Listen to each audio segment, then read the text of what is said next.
Paychecks for thousands of federal workers are in the hands of the Senate today. Many are working without checks coming in, and lawmakers are still at a stalemate 23 days into this government shutdown. Let's go ahead and take a live look there at Capitol Hill this morning, where a 12th round of voting on spending bills failed in the Senate. President Trump is now preparing for a trip to Asia. His travel is adding to the uncertainty about when the government would reopen. We do have NewsNation live team coverage on the shutdown and relief on the horizon for some workers. NewsNation's Tom Dempsey is going to kick things off for us. He's live at the White House. Hey, Tom, good morning. What's the focus for lawmakers today?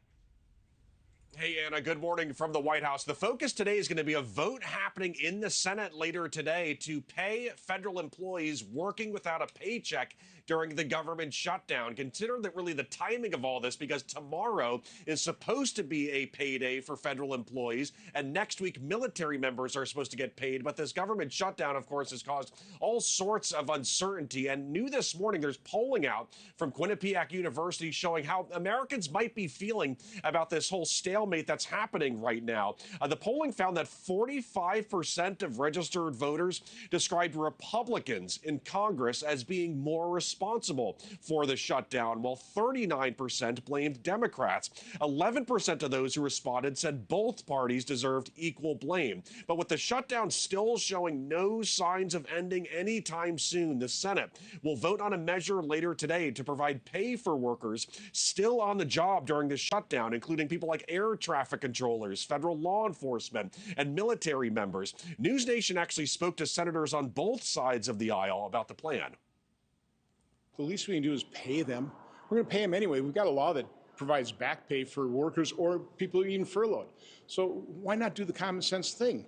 Ron Johnson's bill would say President Trump gets to pay the federal employees that the president decides to keep on the job, but not pay those that Donald Trump decides not to keep on the job. Senator Van Hollen told NewsNation as well that he's working on a proposal, an alternate plan that would provide immediate paychecks to all federal employees, including furloughed workers who are at home right now. Anna? Yeah, who are watching the TV glued to their screens, just hoping that they don't get left out of all of it.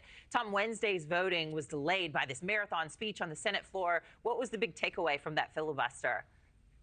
Yeah, it was a history-making speech. It's one of the longest Senate speeches in its history. It lasted almost 23 hours. Think about that. Senator Jeff Merkley from Oregon is the one who spoke during this speech. He's a Democrat, and during that speech, he really criticized President Donald Trump's second term, and he described this moment in history right now as one of the most delicate stages for America since the Civil War.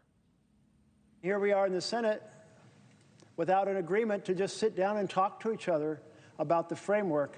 The linchpin is it will not sit down and offer ideas and work out a deal without Trump in the room or Trump guiding the outcomes.